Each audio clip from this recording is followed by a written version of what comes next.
मैं जो बात बताने जा रहा हूं इसको सुनकर सारे धर्म के ठेकेदार हिल जाएंगे, जवाब नहीं मिलेगा उनके पास मेरी बातों का। अरे मंदिरों में बाहर लिख कर रखते हैं चमड़े का बेल्ट, चमड़े का पर्स लेके अंदर आना माना है। खासकर हनुमान मंदिरों में बात, हनुमान मंदिर में भजन कीर्तन करते हो, वहां भी तो चमड़े की ढोलक और तबले रहते हैं। सुंदरकांड करवाते हो, भजन मंडली बुलवाते हो, वहां पर भी तो चमड़े की ढोलक और तबले रहते हैं। शिवजी ने भी तो मृगछाला पहनी है और शेर की खाल के ऊपर बैठे हुए हैं। उनके डमरू में भी तो चमड़ा लगा हुआ है, ढोलक तबले ढोल इनमें भी तो चमड़ा लगा हुआ है। भगवान की कथाओं में जो हारमोनियम बजता है उसमें भी चमड़े की धौंकनी लगी होती है। भजन समाप्त होने के बाद वही चमड़े की ढोलक मूर्ति के में पास में रख देते हो। भगवान ने ही चमड़े के यंत्र से संगीत उत्पन्न करा, शिव ने भी चमड़े की छाल लपेटी है। बिना चमड़े के ना तो हमारा शास्त्रीय संगीत पूरा होगा और नहीं हमारे भजन शास्त्रीय संगीत भी पूरा नहीं होता। चमड़े के वाद्य यंत्र इस्तेमाल नहीं करते तो पहले भी राजा महाराजाओं के जमाने में सारे वाद्य यंत्र चमड़े के थे। बड़े बड़े नगारे, ढोलक, ढोल, तबले और भी बहुत सारे वाद्य यंत्र चमड़े के ही बने होते थे। चमड़े के वाद्य यंत्र के बिना ना तो हमारा संगीत हो सकता है और ना ही भजन। अरे मूर्खो, चमड़ा तो भगवान ने भी पूजनीय बताया है। मेरी बातों का गहन विचार करना, जो सत्य है वो सत्य ही रहेगा। सीताराम। आज सबसे ज्यादा भक्त मेरे इष्ट हनुमान जी के हैं। हनुमान मंदिर में मैंने अक्सर देखा है कुछ भक्त हनुमान चालीसा पढ़ते हैं बैठकर। हनुमान चालीसा भी इतनी जल्दी जल्दी पढ़ते हैं जैसे कहीं तोरण मारने जाना हो। उसका मन तो हनुमान चालीसा में नहीं लगता है, उसको तो जल्दी खत्म करके दुकान जाना है। किसी को जल्दी दुकान खोलना है, किसी को नौकरी पे जाना है, किसी को ऑफिस जाना है। इधर हनुमान चालीसा पढ़ रहा है और मन कहीं और लगा हुआ है। ये है तुम्हारी भक्ति। अरे मूर्खो, 2 मिनट चैन से पूजा नहीं कर सकते तो मंदिर क्यों जाते हो दिखावा करने? हनुमान चालीसा पूरे मन और शांति से पढ़ी जाती है, जल्दबाजी में नहीं। कुछ लोग ही नियम और श्रद्धा से हनुमान जी की पूजा पाठ करते हैं और कुछ दिखावा करते हैं। लेकिन कुछ लोग हैं जो सिर्फ दिखावा करते हैं।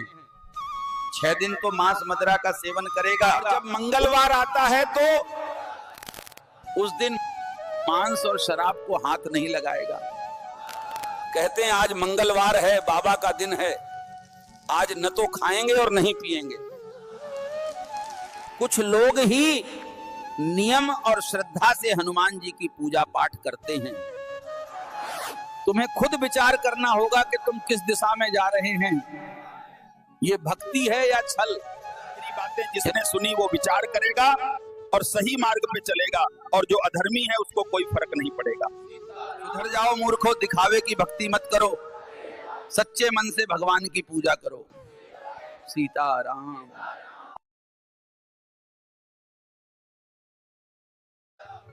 आज के समय में जातिवाद बहुत बढ़ गया है। पहले भी जाति के नाम पर बटे थे। मैं उन लोगों को कहना चाहता हूं, ध्यान से सुनना मूर्खो। अस्पताल में तुम्हें या तुम्हारे परिवार के लोगों को खून की जरूरत पड़ती है, वहां तो तुम जाति नहीं देखते। किसी भी जाति का खून लेके मरीज को चढ़ा देते हो, ये खून किस जाति का है? वहां भी जाति देख के खून लो ना। भले ही तुम्हारा अपना मर जाए, जब तक तुम्हारी जाति वाले का खून न मिल जाए खून मत लो। अरे मूर्खो, होटल में भोजन और नाश्ता करने जाते हो, वहां भी जाति नहीं देखते। ये भोजन किस जाति वाले ने बनाया है, नाश्ता किस जाति वाले ने बनाया है, पूछा करो ना। नाश्ता करते हैं तो बड़ा स्वाद आता है और कहते हैं ऊपर से समोसा बहुत ही अच्छा है। गांव में गरीबों के अंदर जाति दिख जाती है, मंदिरों में जाति दिख जाती है। आज भी हमारे समाज में कुछ लोग ऐसे हैं जो इंसानों के छूने पर आप पवित्र हो जाते हैं, लेकिन वही लोग ट्रेनों में सफर करते हैं, भीड़ होती है, वहां आप पवित्र नहीं होते हो। ऐसे लोग ही समाज के लिए और देश के लिए घातक हैं और यही धर्म का दिखावा करते हैं। अगर तुम किसी एक वर्ग के साथ ऐसा करोगे तो वो दूसरे वर्ग के धर्म में ही जाएगा। इसलिए आधे हमारे भाई धर्म परिवर्तन कर रहे हैं मूर्खों, क्योंकि उस धर्म में जाति का भेदभाव नहीं होता है। जातिवाद करते करते तुमने हमारे अपने लोगों को दूर कर दिया है। अरे प्रभु राम ने तो सबरी के झूठे बेर भी खाए थे, ऐसे हैं हमारे प्रभु राम। तुम किस राम को पूजते हो? मूर्खों, पहले भी जाति के नाम पे बटे थे तो मुगलों ने और अंग्रेजों ने राज करा था हम पर। जिस दिन भारत से जातिवाद खत्म कर दोगे उस दिन हमारा देश सबसे ताकतवर बन जाएगा। कोई भी जाति नीच नहीं होती, लेकिन नीच लोग हर जाति में रहते हैं। ओम ओम भ्रीम हनुमते श्री राम दूताय नमः।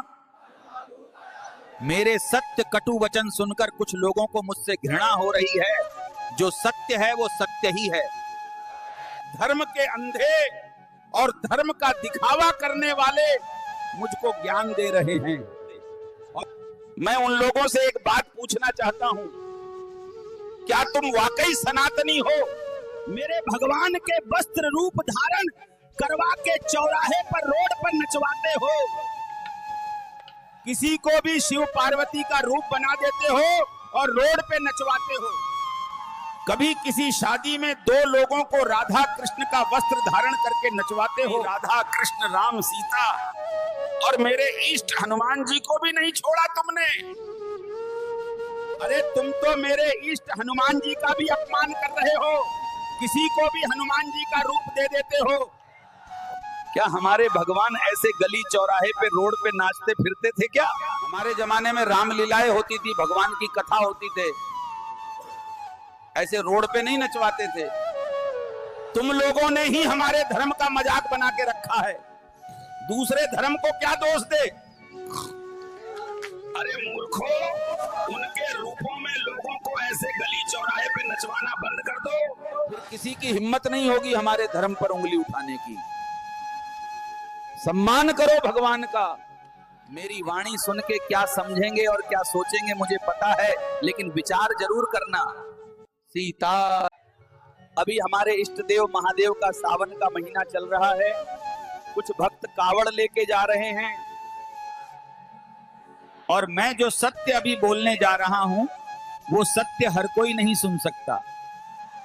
अरे मूर्खों, तुमको तो कावड़ ले जाने का नियम भी नहीं पता और कावड़ लेके चल देते हो। तुमने कभी शिव पुराण या रामायण नहीं पढ़ी?